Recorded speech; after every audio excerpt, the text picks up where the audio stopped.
아침 뉴스룸 최영희 시사평론가 양지열 변호사와 함께하겠습니다. 안녕하세요. 안녕하세요. 네, 간추린 뉴스에서 저희가 첫 곡지로 전해드렸는데 일본의 수출 보복 조치에 대해서 네. 여러 가지 대응 중에 어제 이제 문재인 대통령이 재계 총수들과 만났죠. 맞습니다. 네, 어떤 대응들이 좀 모색이 됐나요? 그러니까 이제 민관 협력을 강화하기 위한 차원에서 네. 문재인 대통령이 재계 30위의 이 기업 총수들을 초청을 한 건데요. 여기는 한국무역협회와 경총 관계자도 함께 참석을 해서 34명이 청와대 본관 충무실에 모였습니다. 오전 10시 반부터 오후 12시 반까지 무려 2시간 동안 이 간담회가 이어졌고요. 많은 총수들이 다양한 의견을 쏟아냈는데 핵심적인 내용을 요약한다면 이 위기를 어떻게 기회로 바꿀 것인가. 여기에 방점이 찍혀 있습니다. 오히려 위기를 기회로 바꾸자는 이야기가 나온 것 같은데 네. 구체적으로 어떤 이야기들을 좀 했나요? 이 과거에 대통령이 이제 기업 총수들을 모으면요. 주로 대통령의 메시지가 많이 나옵니다. 그렇죠. 그리고 대부분 받아 적는 모습들이 이제 많이 예. 보도가 됐는데 이번에는 30명 중에서 20명이 다양한 의견들을 쏟아냈습니다. 그러니까 이 기업 쪽에서도 이 위기를 기회로 만들기 위해서는 여러 가지 우리가 그동안 좀 부진했던 것들이 있다. 근데 무엇보다도 부품과 소재 산업, 이 기초 산업인데요. 네. 기초 산업을 지금부터라도 늦었지만 활성화해야 한다. 이런 얘기가 나왔어요. 우리나라 수출 제품들, 특히 대기업 제품들은 이제 세계적으로 하이엔드 제품들이 많습니다. 하지만 최종 완성품이 하이엔드 제품이 되려면 네. 부품과 소재도 하이 퀄리티, 그렇죠. 품질이 좋아야 되는데 네. 그러지 못했다. 국산화율이 너무 낮았다. 그러면서 스스로 저는 굉장히 뜻깊었던 것이 기업들의 반성도, 성찰도 있었어요. 네. 뭐냐면 우리 자본이 늙었다. 이런 표현이 나옵니다. 그러니까 안정적인 투자만 하느라고 좀 모험 투자, 위험 투자는 회피하는 경향이 있어서 그러다 보니까 이러한 기초산업 육성에 우리가 투자를 못했다라는 자성도 있었고요. 그렇다면 우리가 수입선이라든가 조달망을 이제는 다각화, 다변화해야 한다. 이런 얘기도 나왔어요.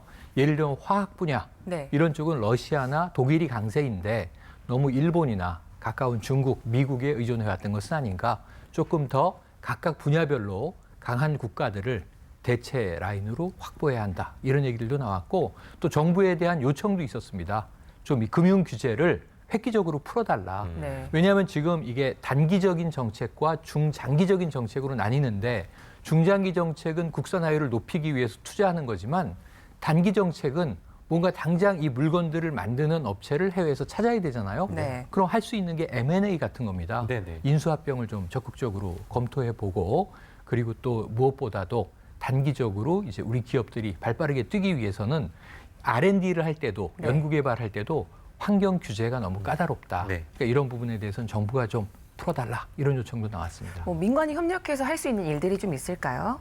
민관이 협력해서 할 수 있는 일은 동일한 메시지를 내는 겁니다. 그러니까 뭐냐면 지금 일본의 수출 규제가 양국의 경제 협력에 전혀 도움이 되지 않는다라고 하는 점을 좀 강하게 알려나가는데 민간 부문에서도 총력을 다해서 이 일본 쪽을 설득해 나가겠다 이런 이야기를 했고요. 네. 30대 기업 총수라고 말씀드렸지만 네. 핵심적으로 어제 삼성 이재용 부회장과 롯데 신동빈 회장은 모습이 보이지 않았어요.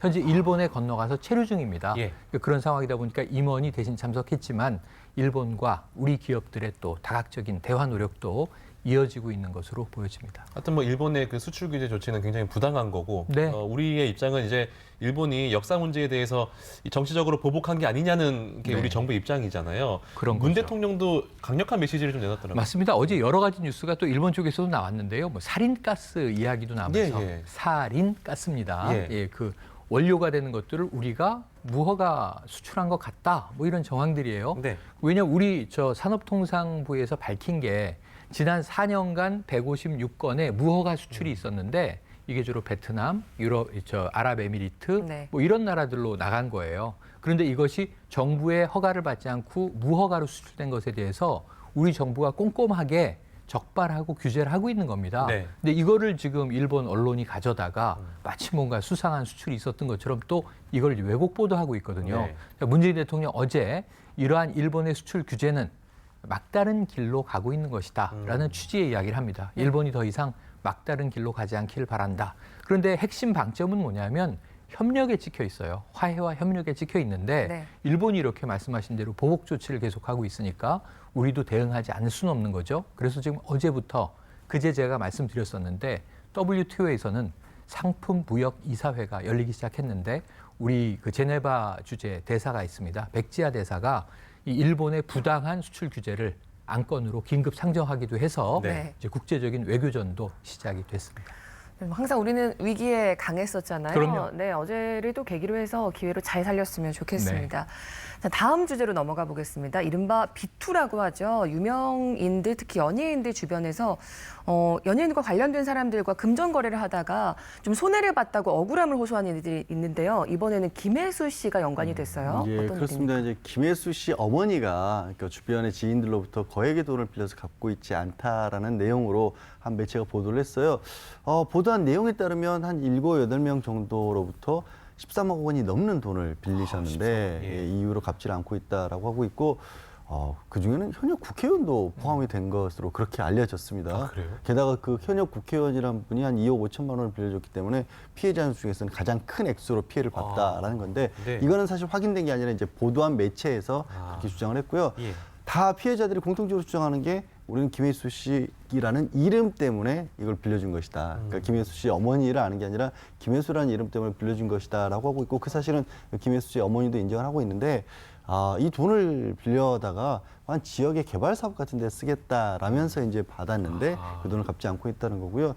피해자도 일부 언론에 인터뷰를 했습니다. 근데 3개월만 빌려달라고 했다. 그러니까 네. 3개월만 빌려달라고 했기 때문에 김혜수 씨 어머니고 하니까 믿고 빌려줬는데 8년째 받지 못하고 있다라고 얘기를 하고 있습니다. 하여튼 뭐 사실 확인은 안 됐지만 현지 국회의원이 피해자라고 하니까 상당히 놀라운 건데 사실은 이게 김혜수 씨 본인의 문제는 아니고 이제 김혜수 씨 어머니의 문제인 거잖아요. 그렇습니다. 김혜수 씨 측 입장도 근데 있을 것 같은데 어떤 입장인가요? 김혜수 씨 측에서 공식 입장을 내놨어요. 예. 그러니까 사실 이런 비투와 관련된 얘기가 나올 때마다 그 연예인들의 좀 불행한 가정사가 드러나는 경우가 있지 않습니까? 이번에 김혜수 씨 같은 경우도 마찬가지시더라고요.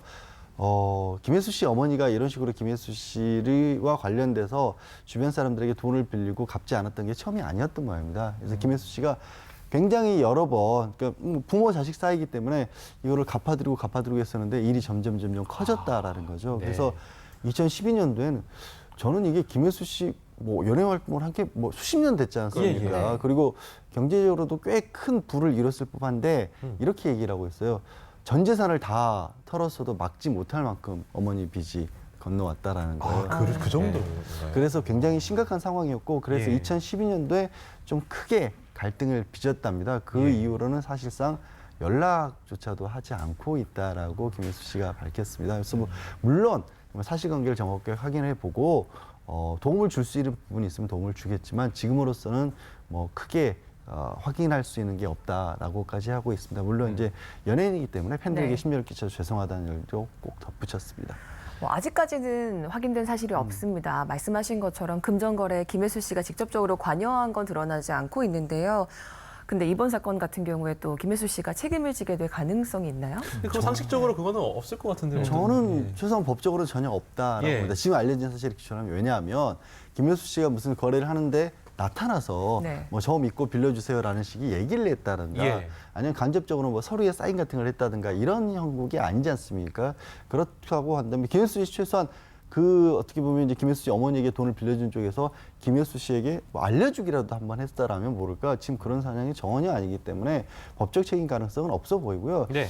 사실 그래도 뭐 부모니까 도의적으로 좀 책임을 져야 되느냐 아니 이렇게 말씀을 하시는 분도 있는데 말씀드렸다시피 지금 8년째 연락조차도 닿지 않는 분이고 그리고 뭐 김혜수 씨가 그렇게 빌린 돈을 혜택을 받다거나 이런 건 아니지 않습니까? 그래서 제가 봤을 때는 이게 뭐 어떻게 보면 김혜수 씨에게까지 책임을 묻는 건 너무 가혹해 보이고요. 연예인이라는 이름으로 사실 제가 이렇게 말씀을 전하는 것조차도 어떻게 예. 보면 좀 뭐 죄송스러울 정도의 그런 상황이에요. 다만 피해를 입은 분 입장에서는 또 억울할 수도 있지 않습니까? 억울하죠. 그러니까 예. 혹시라도 그럴 가능성이 뭐 많지는 않겠지만 주변에서 우리 뭐 아는 사람이 자식이 부모가 뭐 친구가 유명 연예인이란 이유만으로 금전거래를 하게 되면 그런 거를 무조건 믿지는 절대 마시고 본인에게 최소한의 확인 정도는 거치시는 게 억울한 일을 스스로 겪지 않을 수 있는 그런 예방책이 아닐까 싶습니다. 그러니까 유명인이라고 해서 돈을 빌려줬지만 그 유명인이 그 사실을 모른다면 뭐 전혀 보장받을 방법이 없다는 당연히 그렇죠. 네. 사실 김혜수 씨 같은 경우도 이런 비슷한 일로 과거에 소송을 이미 한 차례 겪었고 소송을 당한 거죠. 예. 그 피해를 주장하는 분들로부터. 하지만 대법원까지 갔는데도 불구하고 김혜수 씨 책임은 없다라는 판결이 나왔고요. 그 판결이 사실 상식에 지극히 맞는 판결입니다. 네, 사실 이런 일이 참 왕왕 발생하고 맞아요. 있는 것 같은데요. 다들 좀 주의를 하시고요. 또 너무 매도해서 그냥 하나의 기사만 보시고 판단하지 않으셨으면 좋겠습니다. 두 분 말씀 여기까지 듣겠습니다. 고맙습니다.